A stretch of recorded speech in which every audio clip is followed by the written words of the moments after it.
Perfect. There you go. Hi, Andy. How you doing? Not too bad. How are you? Good, good. What about yourself, other Andy? Hello, yeah, I'm good. Sorry, I couldn't get in on my laptop. I didn't know it was working. Oh, that's strange. Oh, well, yeah. To be fair, I think it's been live since five, but it's only just started to come up. I think so. Don't know if there was a little technical issue there, but we're there now, so all good. But how's your week been? All good? Yeah, I guess. We've got moved into a new house, and the previous owners kindly left us with fleas, so I've been trying to deal with Oh, that. Oh no. Yeah, but no, otherwise, yeah, all good. no, yeah. Look on the bright side. Otherwise, you've got a new house, which is all good. But bit of a bit, Just yeah, nightmare start. yeah, put a dampener on it, but no, all good. How about you? Good, yeah, yeah, very good, very good. Busy week, but a very good week. So nothing like that has happened just yet to myself. But glad it's all been good. And yourself, Andy, all okay? Well, Yeah, all good. I'll say Andrew for you this time, just to make it a little bit easier. Yeah, it might make things a bit more straightforward. I'll be Andrew for this. Perfect, good stuff. But yeah, got a good talk coming up now. So just in general, what is in store for SEO in 2023, and a little bit of a recap of 2022 as well. So exciting stuff. So jumping straight into it, if you're both ready. Yeah, of course. Yeah, sure. Fantastic. So first up, we've got what can we take as the biggest takeaways of the industry for 2022? Who goes first? Happy for you to jump in if you want to. Um, I mean, for me, the biggest takeaway is clear, especially towards the back end of 2022. Google's targeting unauthentic and potentially unhelpful content. I mean, you can really clearly see it in things like the product review updates towards the end. There was two of them. Oh, actually, I think there was maybe even three of them, where they were targeting just, useless, well, not useless, but reviews that clearly hadn't been reviewed by actual users. And in fact, Alan Kent recently from Google said that product reviewing sites, if they're linking to more than one merchant, actually could provide a small boost in rankings, all other things being equal. So again, it's just showing, Google's trying to say like that this is going to be more helpful for people. It's actually been reviewed by people. It's got more links to different products, so it's more useful. Then you've obviously got the new E in the EEAT, which stands for experience. Again, just them showing, look, we're trying to target people who don't have who do have experience in this subject, and therefore this will be more useful. And then you've actually got the biggest clue, which is called the helpful content update, which is a massive indication that they're targeting unhelpful content. What that means is, the jury's out, and how they look for that, the jury's out, and it's shrouded in mystery. But essentially, it's a case of not just summarizing things anymore, not just basically collating what others have said and rewording it. There's definitely a push. There's going to be a push to adding value, adding your own spin on it. Google's looking for signs of experience on the subject, people who've engaged with it before, someone who actually knows what they're on about, and a big part of that, which is probably definitely going to lead into some of the questions a little later on. But it's with a big rise of AI content generation, the explosion that's had in the last 2 or 3 weeks, which I'm quite frankly sick of reading about. But that's going to be targeted too, and a big part of course where Google was going with this, looking for unhelpful, regurgitated, respan content that doesn't add much value. So that was a big takeaway from me towards the end of 22 with those massive algorithm updates, all targeting that. For sure. Yeah, I think just to touch on as well, where you're saying about the helpful content update, it has to be the first update in a while I've seen where I've actually seen a reasonable amount of fluctuation. You always get a little bit, of you hear about the sites moving, but it seems to have been a bit bigger in terms of the impact it's had, at least from what I've been seeing. The help, so the helpful content update for quite a while seems to have been a bit bigger. So yeah, it does really seem like Google is definitely making larger moves in that direction than it normally does. So is really committing in that sort of direction for their content. I know for quite a few years they've been basically saying the same thing: write your content for people. Content needs to add value for your users. But it seems like they're actually starting to back it up a bit more now. Well, they're actually giving it a name, not just core update. They've called it helpful Yeah. content update. Yeah, it helps. Definitely gives a bit of insight into not just what was released in 2022, but plans for 2023 and moving forward as well. I think there'll be more updates that come around all of them areas that we've just discussed to further enhance them and tweak them. So yeah, I definitely think biggest takeaways from 2022, but also moving forward as well. So the next question I've got is, what trends may we see roll over from 2022, and are there any that won't? So we've kind of just gone through the ones that we think probably will, but anything specific that we haven't discussed, or things that you would think won't necessarily be rolled over? Yeah, I've got quite a few here. So leading on from the AI side of things, look, Google's, like I said, it's shrouded in mystery on how it's going to find it. I mean, there's various tools cropping up now that claim to be able to tell you how likely or not a text has been human generated. I mean, I've been testing them, and some work better than others. And you can change a comma here and a speech mark there, and it suddenly makes it human. So I'm a bit dubious about them. But look, going forward, my advice would be, and always has been, AI should help. Like I'm not saying don't use it. Absolutely use it. Absolutely use content generators to help speed things up. Like be innovative with it, but don't just use it. And that's what I hope. So I guess what I'm saying is I hope using AI to help with SEO will roll over. As much as I'm sick of reading about it, I'm guessing it's here to stay, and I'm excited that it's here to stay. But use it to help, and don't use it to replace. Which sounds obvious, but maybe it's not. And I do think there will be an AI Panda algorithm on the way. Other trends that I think happened a lot in 2022, which I hope don't roll over. TikTok SEO, that was big. Everyone's going, oh, it's going to replace Google. Look, it's not. It's a different experience. It's very engaging.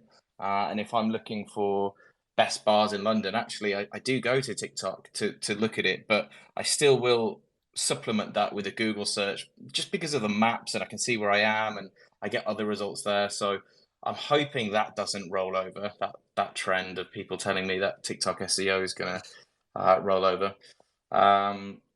Voice search, I hope 2023 isn't the year we talk about that being a thing anymore. Like it wasn't in 2022, it wasn't in 21, it won't be, it just can't be.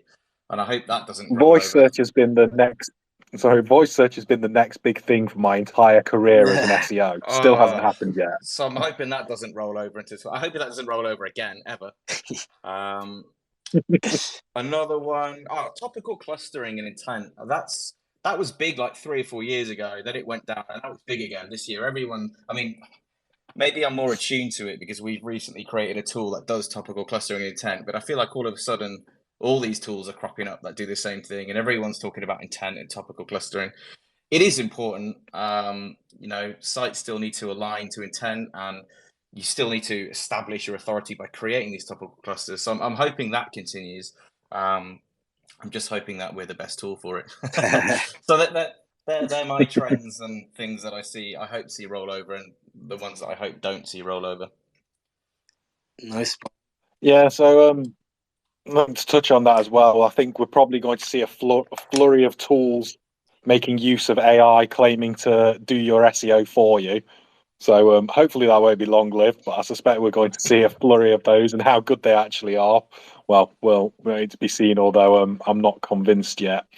Another area that could potentially, I suppose we're sort of moving on to I'm guessing probably going to be a follow-up question, not necessarily rollover from 2022, but potentially starting to come in, is I know Google's been talking recently about multimodal search. It's not sort of appeared yet, but that could potentially be something we'd be looking at coming into the new year. Yeah, and as you say, that kind of is the next question, really leading on. So, what are the SEO trends to focus on in 2023? So, whether it is that, or if there's anything else you think should be a key focus for 2023 as part of anyone's sort of SEO campaigns. Oh, I thought you were going to expand on the multimodal there. Yeah, so I can talk. So if I don't know if you've ever come across it, but it's essentially mixing multiple modes of search, multimodal. So you can put images in and then put some text in about the image, and Google will start to combine the two to do your search. So, for example, you could put a picture of a pattern you like in and go, Google, find me some curtains with this pattern, and it will find you retailers selling curtains with that or similar patterns. Yeah, that's smart. It's So just it's an a bit. extension of its lens, isn't it? But even better. Yeah, it's similar. It's combining search across multiple different what's the word I'm looking for, formats. Yeah, and I think going into 2023, search results are changing. They change every year, but there's more and more snippets. There's more featured snippets. There's more things. There's more bubbles. There's more. In America, you've now got the infinite scroll. It's encouraging users more to explore rather than just click on the first links. Yeah. So ranking in the top 3 positions now, as it is every year, but even more so now, you'll get even less traffic than you used to, or at least it isn't as important anymore. There's all these other mediums it's trying to push you to explore. And in fact, if you do a Bing, I've recently been searching on Bing just because I like to see what they're up to. They're even more about exploring. It's actually quite a cool search engine, now, to be fair. And so yeah, those top three links aren't going to be as important. So I think we need to think more about creating demand for our products via ancillary content or brand led campaigns. I was looking at one the other day. I think IKEA did it, but it was like 6 years ago, but really clever. They basically renamed some of their products to align with actual problems that customers were having. So, for example, they had a desk which had a thing that hides the two. It's like a double-ended desk, so two people can sit at it, but it's got a thing in the middle so you couldn't see each other. And they renamed that "My Partner Annoys Me." And so when you Googled "My Partner Annoys Me," it had this desk come up because it was quite good. And they did the same with a few other products. It was like "My Partner Snores," and it came up with a day bed a sofa bed that was downstairs. It was really clever. But I think I think SEO can still be really creative. It's not all just about page titles and links. I Yeah. think there's an opportunity there to be a bit clever and a bit fun with it. And IKEA, to be fair, smash it every time. Yeah, they're always a name that come up when you're looking at sort of creative campaigns. I do agree, but yeah, I've not seen that one before, so that's an interesting one to hear about. Yeah, no, I Yeah, loved it. Sorry. I think on building on that point, I think SEO is not for me. It's not just a case of can be more creative. It has to be. That's the way Google's going. It's getting less and less about these traditional SEO tactics of, well, it's been a long time since it's been about like sprinkling your keyword over the page and you rank. It's been a long time since that, but it just each year it seems Google moves further and further more away from it. You've got to be that more creative. You've got to be that more engaging for your customers. It seems it could be a well factor with GA4 as well. That's so you see in the metrics in terms of what that's reporting. It's so focused on engagement. And the numbers it gives you, all the data it gives you, is so focused on engagement. That's a good indicator of the way Google's going and what they're interested in, because they're putting it front and center in their tools. Basically, it's engagement. For sure. So interesting one here is what are your thoughts on Google's new EEAT? So obviously EAT been around for a long time, but as we say, I added the extra E for experience. So what are your thoughts on that? How important do you think that extra E is going to be? And then obviously just EAT in general moving forward as well. I've got to be honest. I've got a bit of a problem with EAT in the first place, and how it's shown. It's like I'm yet to see everyone talks about it, and I'm yet to see an article being very explicit on how you can demonstrate the E part and the T part. So A is authority, and that's obviously it's links. Basically, that's how to improve your A. You get links. Expertise and trust. What you start to see is this swath of advice from SEO saying to demonstrate this and this. Basically, spin up an author page and stick an author in it. And it's not going to work. It's not going to do much. The only way that works is, so Google works in entities, right? So the only way that works is if the author, I'm not saying don't add an author. What I'm saying is if you just add an arbitrary author to an arbitrary piece of content, it's not going to harm you, but it's not going to do anything. And what I've seen is some clients spend hours and hours through their thousands of pages just sticking an author and an author picture on it. It's not going to do anything. What it's looking for is, what I believe it's looking for is an author that ties up and has written other things around the internet. If I've worked very hard on making my own name some sort of entity. If you ask your Google Home, who's Andy Chadwick, it will say that I'm a digital marketing consultant. And that's because I've put my name on various sites, across various papers, on various blogs, on various podcasts, and I've made sure that my name is around as many places as it can be, so that when Google sees my name, Andy Chadwick, at the bottom of another article, it sort of pairs that entity up and goes, oh yeah, Andy Chadwick, he does write about this a lot, so I presume he knows what he's talking about. And so what I see a lot of is, and that would be to me to increase the E and the E and the T part of it, not just stick an arbitrary author on there, but actually, if you're going to go to that effort, you've got to get that person writing in more places, across linking up more things and drawing all that together. So I'm expanding that to the same about experience. I can't see how. I'm going to be interested to see the advice that's given on improving your experience. Like it's such a intangible thing. I can't see how it's going to how it's going to be measured. That said, and I'm going to go back on myself a little bit, combined with the product review updates, it does show that Google's giving credence to this idea of AI Panda, offer a different view on it. We do have a client who sells CBD. Not going to name who they are, but it was an interesting one. They've got a different product out there that no one else offers. It's because they've made it, and the reason that they're doing well is because the company's funded by two scientists who then got venture capitalist backing, and so their product is genuinely, they're not just buying something from China and sticking a different label on it. It's something they've genuinely engineered themselves, and it's to be more absorptive, more absorbing than other forms of CBD out there. And one of the pieces of content we naturally wrote, the search volume for it, was how to increase your CBD absorption rate. And if you read every article out there, all of them say the same thing, and actually it's what we wrote until they pushed back on it. And that's to put a bit of CBD under your tongue, and that's why they come in these little, teat pipette things, so you can drop it under your tongue. They say that going under the tongue is closer to your blood vessels, so you're going to absorb more. The two scientists of this, because obviously we speak directly to the directors, it's a small company. They said there's actually nothing to prove that is the case. It's bollocks. And they said these are the reasons it's more absorption. It's to do with the lipids, and they went really scientific in it. And we threw that up there, and this piece of content ranked very, very quickly. And I do think actually it's because it did show an element of experience. It wasn't just showing or talking about what everyone else was. It did have a different angle on it, and we did see it rank really well.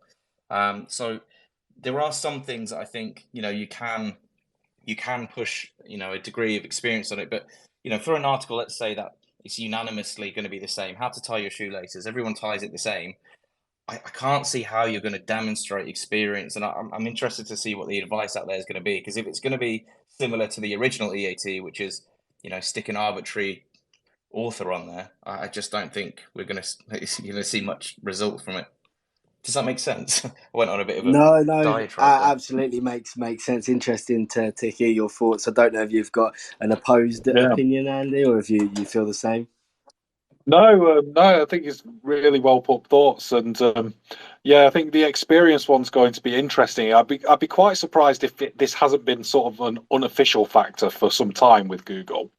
It does seem to go sort of like it does support in with the way they've been going, but yeah, it'd be interesting to see how you do develop experience. Is it just a case of you've got to have been around for a certain amount of time? Because that would kind of what would suggest where experience would be, but as well, Google that sort of goes against Google's previous updates in terms of there's a you're not going to rank well just because you're an older business and you've been around for a while, but then they throw in experience as a major factor, and it's well, what's experience apart outside of being around for a while and in your area?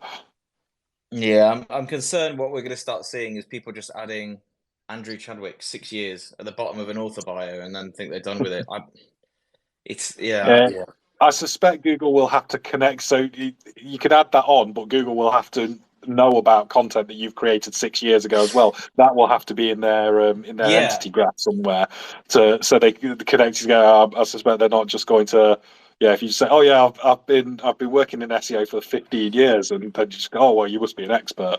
It'd be nice. It'd be nice if they did, but I don't. I No. suspect it'll be. They'll have to build up that graph, but then it's how do you is that just going to make the new site sandbox just impossible to do anything about? Just yeah, you want to start a new site, sorry, but you just got no hope of ranking anywhere for at least a year because you've not got the experience, or you're going to have to pay somebody to connect themselves to your site that does have experience just to boost it. Is it going to Oh push yeah. that? That was the other big problem I saw with the original EAT. We worked on a load of medical sites, and because again they've read this arbitrary thing that to show experience you need an author, and if you're a medical site, they need to be medical. And so what we started to see was loads of sites paying quite a bit of money just to have some random doctor in Sheffield or somewhere stick their little face on it and say they reviewed it. Again, it's not harming you, and it maybe gives the user a bit of a, oh, that's comforting. But in terms of rankings, I think unless that doctor has written multiple papers and is evident multiple places on the web and Google can connect all those dots up, I don't think it's doing much. Yeah. And so I'd always say if you're going to do it properly. And yeah, I'm glad you brought that up, Andrew, because on that point, on the experience one, I gave that example of the CBD site who suddenly started ranking because they gave a different opposing opinion. They didn't just give a difference of opinion; they actually backed it up with papers that they themselves had written and linked to them. So it does add to that idea that okay, they were showing experience, but they were backing it up with other things on the web that could be crawled and cross-referenced. Yeah, I think that's the key point. It's got to be things that can be crawled and cross-referenced. Just putting a name on it and this person's done it, and they've been a doctor for 10 years. Great, but it's got to connect to It's got to connect to things that Google can verify itself. It's not. It's not going to take your word for it. They've got to be able to crawl it themselves and see that actual content, when it went up, the dates it's been there, and make all those connections. So I'm hoping that's another trend that doesn't roll over. Actually, people just sticking an author on because they think it will improve EAT. I'm hoping that's another one that doesn't. We'll review again in 6 months and see.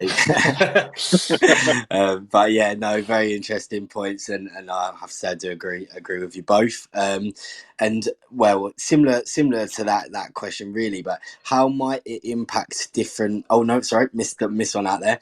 So what might Google's algorithm have in store for us next? I think Andy touched on it earlier. There's got to be something coming to deal with AI. AI Panda, yeah, like an AI Panda. I think could agree. I mean, Google's got its own versions of this. It's got what's it, Lambda or LAMDA, whatever the acronym is. They've got their own versions, and whether they reverse them to start picking up other people's content, that's what I think that we'll see. Yeah. Yeah, I think that's all right. No, I was just going to say I think we'll see some sort of extension of the helpful content update as well. I think there was obviously the main helpful content update, and then there was rumours around the broad core that was released after that having further impact. I think we'll probably see a few more versions of that in 2023 as well. But what about yourself, Andrew? Yeah, so yeah, like I say, I think there's got to be something coming around AI and some way of them tackling that. It's got too popular, and there's too much noise about it for people not to be using it just to churn out content and things like that. And Google's got to do something about it's getting into the AI is getting good enough as well that it can churn out decent content, and there's got to be something coming that's going to deal with that. How broad that is and how much collateral damage there is from that, I don't know. We'll have to wait and see, but there's got to be something coming on that front. For sure. And an extension of that is how might that affect different niches as well? Is there any real world examples you have, or how do you think that would affect different niches? I've got a very good example of. I don't think it was AI generated, but it definitely was content being spun up en masse. And but so there's a company called DoNotPay.com, and basically they're a business that helps if they're an American business and they wanted to branch out to the UK, and if you wanted to cancel a phone contract or something, you type in cancel phone contract and they give you a very easy way to cancel it. I didn't realize this, but in America it's actually very difficult to do something as simple as cancel your gym membership. You have to write a written letter in and all that stuff, and there's various other things in America that's a lot more complicated. And so they had this website where they basically had, how can I cancel my insert thing here, gym membership, bank, whatever, and it would have an article explaining how to do it. But the end goal was you sign up with them and they basically take care of it for you. Now they went from nothing to 2.5 million traffic in about 2 years. It was phenomenal. I plugged them into Ahrefs SEMrush and it's huge. But if you looked at the content, it had the same headings every time and just a few things swapped out, and then they made it maybe a bit more specific to whatever. But it was a startup company, albeit with a bit of venture capitalist money, that produced millions of articles in 2 years. There's no way. I mean, you could tell it was spun up anyway. In the last, well, helpful content update, literally 2 days after that release, you can see it almost map over. It dropped from 2.5 million to 500,000 people a month, 75% decrease. So it will impact these niches that are spinning things up. Companies like Do Not Pay and that kind of stuff. I think it'll also then affect like affiliate sites more, because if you haven't actually tried the products and you're spinning things up using AI, it'll affect them. And basically, it'll affect any business using like content as a large part of their funnel, like Do Not Pay, where they're pulling in people via these generated content and yeah, just spinning it up. Yeah, very good example of it there, and like I say, it's not going to be the only one. There's a fair few that would be affected by it. And then again, Andy, I don't know if you've got, or Andrew, sorry, in this case, I don't know if you've got any other examples or different niches you may think it might impact. Yeah, I think it's it's hard to pull out a specific niche, because I think it's going to be more based on the strategy that the site's using rather than the niche. And like Andy says, it's going to be sites that are trying to go wide quickly, going wide rather than tall. They're just getting all this content, like loads of content that's close duplicates, and they need to create it quickly. So they're using things like AI. I think that's going to come back and hurt them. And as you say, there's seeing examples of it already coming back and hurting them now. I think there's going to be more of that to come. Spot on. So the next one we've got is how can businesses better leverage SEO with their wider marketing strategy? So we are in the fortunate position where we can and have turned business down, and it's not because they were a particularly bad client. It's because we didn't think SEO was the right channel for them. So I'm going to answer your question in like a negative sort of way, rather than saying how can they leverage it.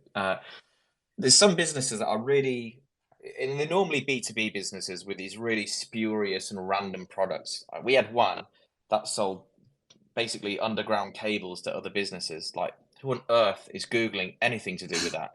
Like, what do you even search for that? And we did a little analysis for them, and funnily enough, didn't find anything. But what we did find, as anything, there is always although no one's Googling, cables from my business to another business, no one's Googling that. The sort of person buying that is interested in something, and you can profile that person. So that person's probably a logistics manager or the network manager of the company. So, and they're interested in reading something. They're interested maybe in reading how to fix an employee's laptop remotely or something like that.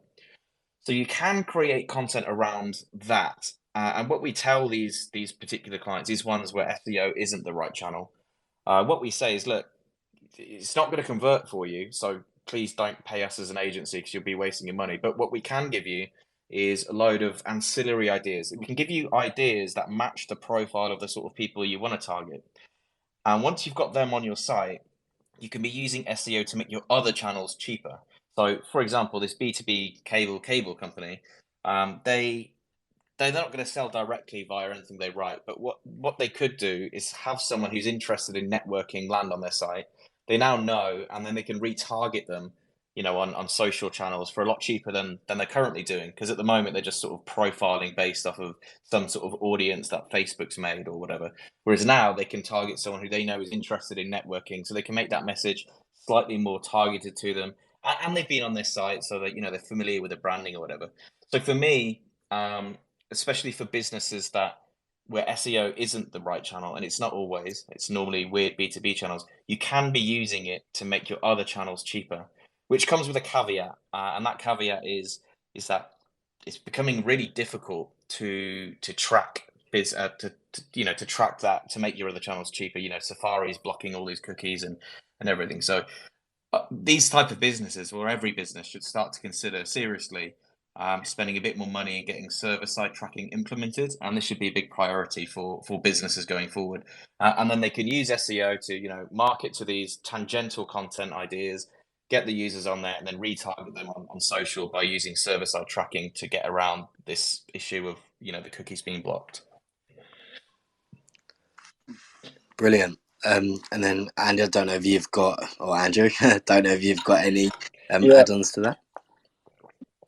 Yeah, I think so. It's got one of the. I think you sort of touched on it there in terms of you can use SEO to make your other channels cheaper. Is make sure your different marketing channels are communicating between each other. It sounds quite basic, but so many businesses I work with, they're not. And just make sure your different marketing channels, even offline marketing, is communicating with online. They know they're all communicating. They're working together because they all support each other. And there are so many things you can do when these channels are communicating effectively. Make sure your SEO is talking to your paid, they're talking to your PR, they're talking to your offline marketing, they're talking to your, if you've got a physical location, they're talking to your team that's determining what you're doing in store or wherever your location might be.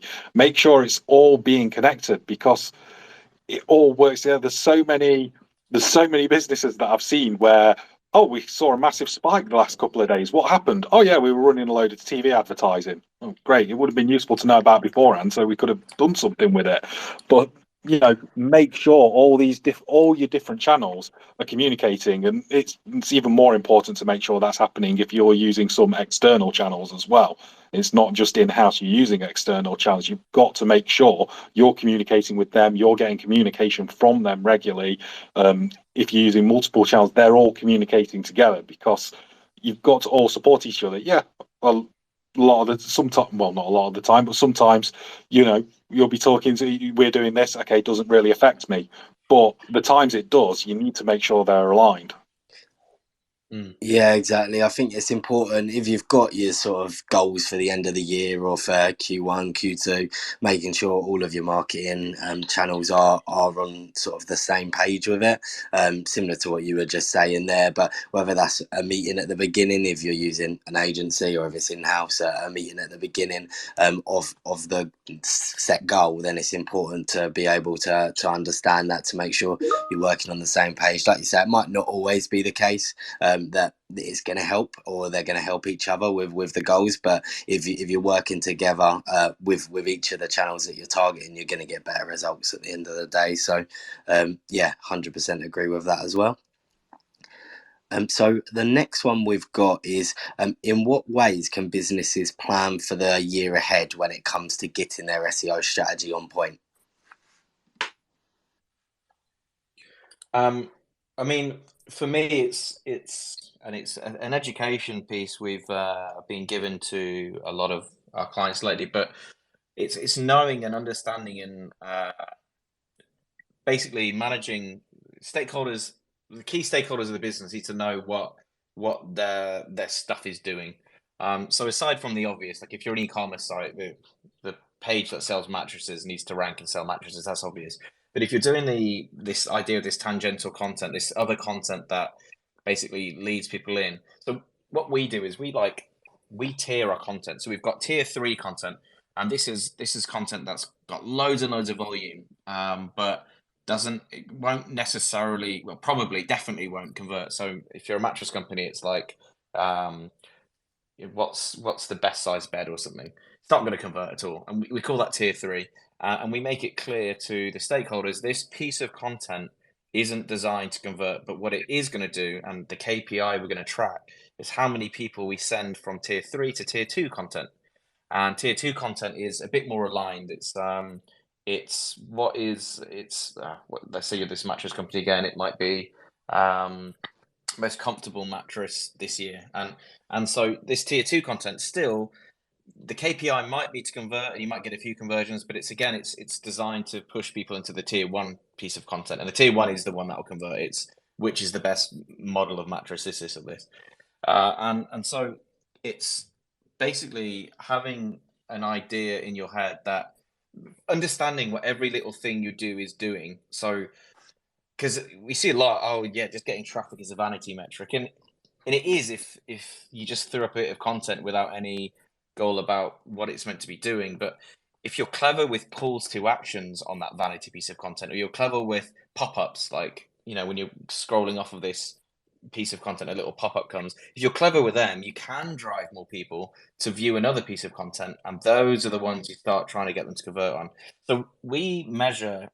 So when we're reporting, we'll go, look, hey, this is your traffic's up year on year. Here it is, or down. That your conversions are up or down here and here. And then when we break your content down, our tier 3 content is moving actually 5% or 10% of people to tier 2 content, and our tier 2 content is converting 2%, but moving another 10% to tier 1 content, and our tier 1 content is converting at 20%. And so it's just understanding having a goal for every little thing you do, not just sticking a piece of content up there and looking at the visitors. It's making, but also not just sticking a piece of content up there and then trying to get them to buy. If it's this tier 3 piece of content, it's not designed to get them to buy. So don't try and stick a CTA on there that's going to get them to buy. Stick a CTA on there that's going to get them to read another bit of content which is more closely aligned to them purchasing. So just basically having a goal for every little thing you do, and not just putting a finger in the air and sticking stuff up there and being happy with a load of traffic. No, I think that's a really good point, and a good way of looking at it as well, because I mean in some cases there's content that can sort of target users that are at the early stages of their sort of purchase, but that is going to, like you say, drive them to content later down the line, whether that's at the same time or a little while down the line in a couple of weeks time. But having that there to drive the initial traffic and sort of put the brand's name in their mind is only going to provide benefit. Like I say, not creating content for the sake of it, but having it there if there is a sort of loose connection between another piece that is more directly sort of linked to conversions is something that is going to benefit, and I don't think a lot of people look at. Yeah, I think I've got a better example actually, because the mattress one was a bit flimsy because it just sounds like your traditional sales funnel. But again, I've got a client who he makes a very specific Shopify. His site is his business is a Shopify app, and what this Shopify app does is it allows you to add little product labels to your products easily. So you've got a list of products on your e-commerce site, and these little labels that say free shipping or buy one get one free. These little banners that come across it. Normally you'd have to code them in or something. His app allows you to stick it on. Again, there's very little search volume for people Googling how do I add a product label to my Shopify? How do I add a product label to my product to Shopify? How do I add if you type in how do I add buy one get one free to Shopify, all the guides are about how you do it from a shipping point of view rather than a marketing point of view. How do I market that this is buy one get one free? So there's not much content we could do that talks about, guides in terms of adding product labels to products and stuff. Well, there is, but it doesn't have any search volume. So he's got all this content. He's got all this content about how to add product labels. He's got all this content about how to add buy one get one free to this product and stuff. But it's not getting much visitors. So and then you can see how that would then convert. So it's okay. How do we get people to that content? And how we get people to that content is okay. What is buy one get one free? What is 5 orders left? It's scarcity. It's this idea of pushing the scarcity. So let's write an article on how to increase scarcity on your Shopify store. Now that does have quite a lot of search volume, but not as much as how do I increase sales on my Shopify store or conversions. So we've got this tier 3 piece of content. How do I increase conversions on my Shopify store? That's the one that's bringing everyone in, and we don't actually link to our product on that page. We don't want to. We don't want to. It doesn't fit. It's a bit random. But what we do on that page is have a little pop-up once they're reading how to increase conversions. It's, increase more conversions by increasing scarcity. Read our guide on increasing scarcity on your Shopify store. And we actually get a lot of people click through there, and then they're reading the guide on scarcity. And one of the sections in that is, make them panic with only 5 remaining. Read how to add product labels on this guide, and then that's the guide that then sells them the solution. And so we're monitoring the people going through those. And so I think that's a better example than the mattress one. Both good, but that is a great example. Yeah. Yeah. Andy, anything to add on to that? Yeah, it's like you say, it's understanding and defining your funnel, and they don't always look how you would assume a normal funnel looks, and then it's identifying what is that step that you need to push that person along that funnel. Not like you say, everything shouldn't be pointing to buy, because not all your potential customers are ready to buy yet or in that place yet. It's pushing that next step along that funnel to get them. So yeah, some of them will come on and be ready to buy immediately, but some of them, and especially in the examples you've given, they need those few steps. You need to push them along that little bit. You need to first make them realize that actually the problem they've got is solved by your product. So that's kind of what I was taking away from that in terms of the examples you were giving. There's loads of people that have the problem that product solves, but they just don't know that they have that problem yet. Yeah, so you've got to educate them on what the actual problem is, what their need is, and then, well, we've got a product that solves that for you. Yeah. No, exactly. And another thing I think that's really important to look at as well is just to sit back at the end of the year and set a goal for the end of the year, but also to reevaluate sort of trends, because I think a lot of people get bogged down in search volume for one, but also positions. They think, we're not quite at position 1 yet. We still need to be pushing this term for this page for whatever reason.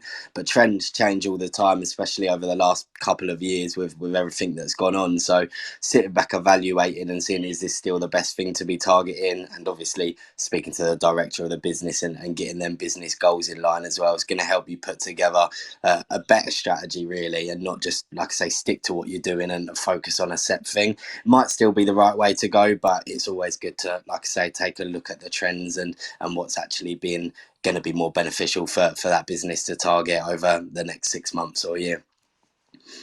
Mm-hmm. So the next question we've got is why should you still invest in SEO during an economic downturn? Sorry.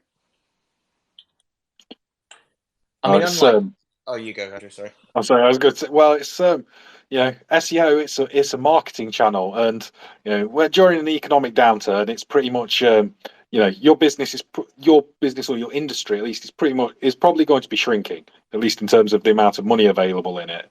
So all things being equal, unless you do something about it, your business is going to shrink as well. And the thing you need to do about it is marketing. Well, that doesn't necessarily have to be SEO, although obviously being an SEO, I'm a little partial to it myself. But you need to be doing, if you want to be maintaining your business and even growing during an economic downturn, you've got to be doing marketing. When the economy's going up and everything's growing, it's all great. You can sit and be static, and your business it's got a reasonable chance at growing. Obviously, I still think you should be doing marketing then to maximize that.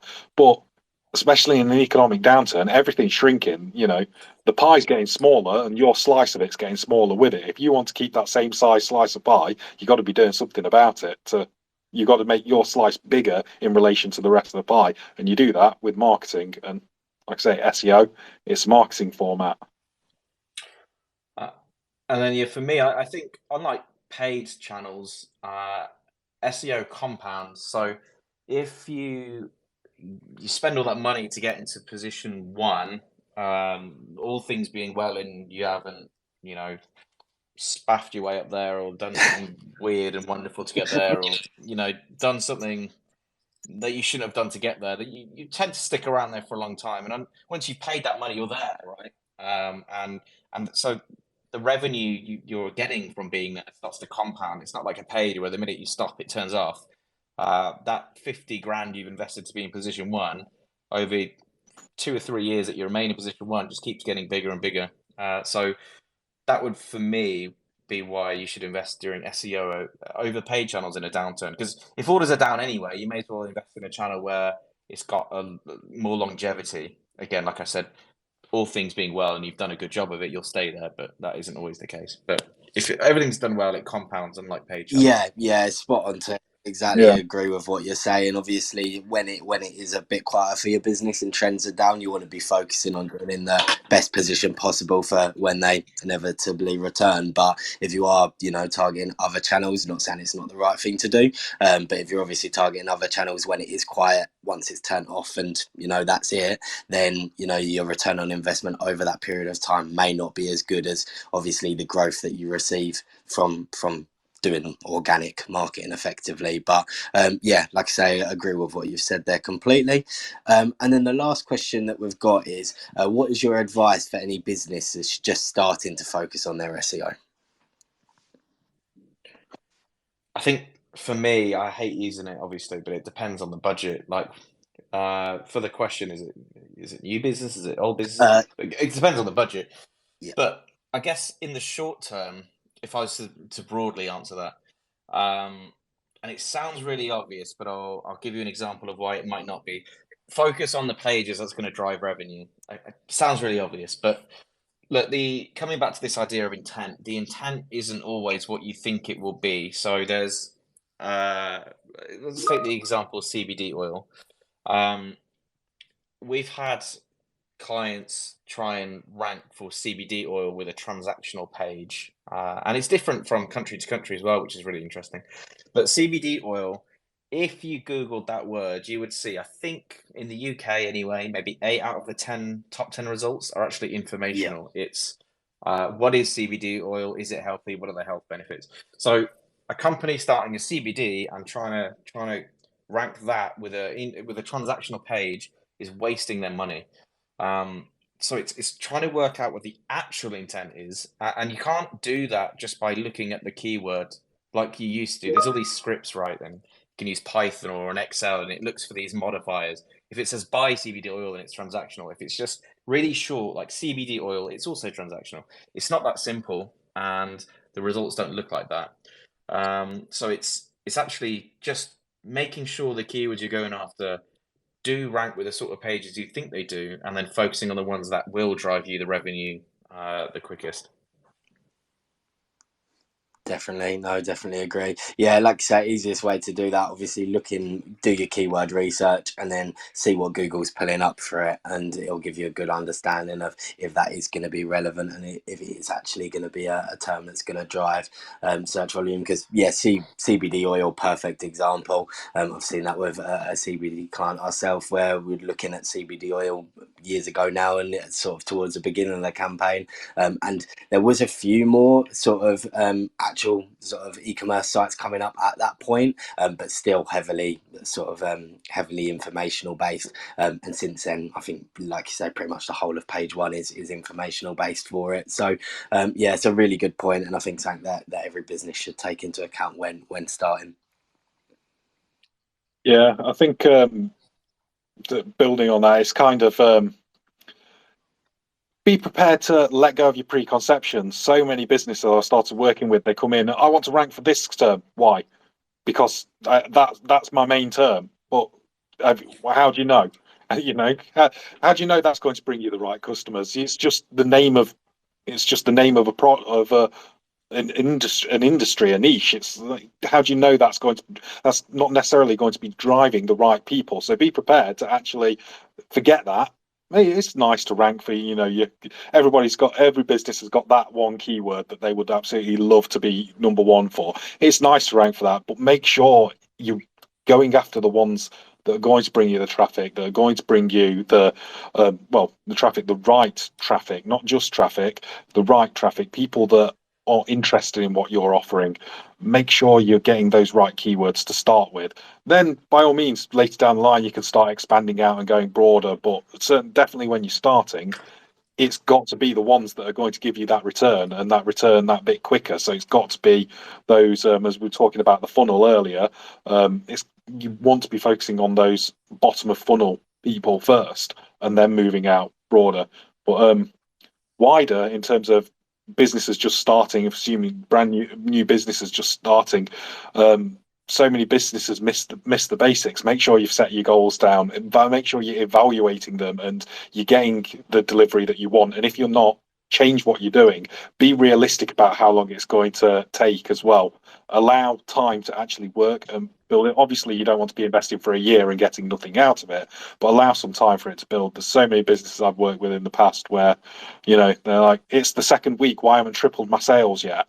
And it's, allow that time for it to build, but make sure you're evaluating often. Make sure if it's not there, it's moving in the right direction. If it's not, change something up. Yeah, definitely. And I think that one of the best ways to do that is to set goals, not unachievable goals, but goals that you can sort of manage throughout. So a yearly goal that you can have a look at in 6 months' time or 3 months' time or 9 months' time, whatever it is.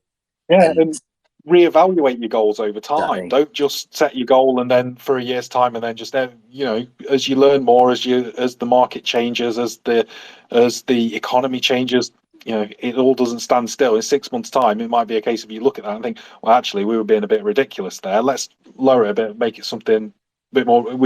That was too high. So let's bring it down and make it something achievable. We are moving in the right direction, so let's still go for it, but let's make it something a bit more realistic. Or maybe the other way. Maybe you look at it and go, that's my year target. Oh, we smashed it in 6 months. Right, well, we need to push that up a bit. Yep, no, completely agree. And I think one other thing is at the beginning, just be as transparent as possible as well. The more data that's provided to your in-house team or your agency, and the more sort of ideal goals that you can set, the more helpful it's going to be to put together a strategy towards that. So whether that's like your target products or the product margins for your products, so we know which is going to drive the most revenue and what to look at targeting. But just being as transparent as possible really does help with providing a good strategy and to make sure you're all on the same page and targeting the right areas as well. Last thing you want to do is be a bit wishy-washy at the beginning and then you get 3 months in and you're not targeting the right things because you haven't been sort of set that goal in the first place. So like I say, I think that's something that's really important at the beginning of any strategy as well. Yeah, or worse, your marketing team comes back to you and say, "Great, we've done all this, and it's been amazing." And then you're looking, no, it's not, because you're on different pages. You don't want your marketing team spending all that time and effort going after something that ultimately is the wrong thing for you. So yeah, absolutely making sure you're transparent. And I think that comes back to the early point of communicating between the different departments with your teams. Make sure everybody is clear and knows what everybody else is doing, but also clear how they contribute to what's expected from them and how they contribute to hitting your goals. For sure. Yeah, well, I'm aware of time. I know it's gone on for a little while, so we'll wrap it up there as that's the last question. But thank you everyone for joining, and obviously thank you to both of the Andys. So appreciate both of your time. Thanks everyone for listening, and then we'll speak again soon. Cheers. Great Thank stuff. you. Cheers everyone. Thanks, Bye Lewis. bye.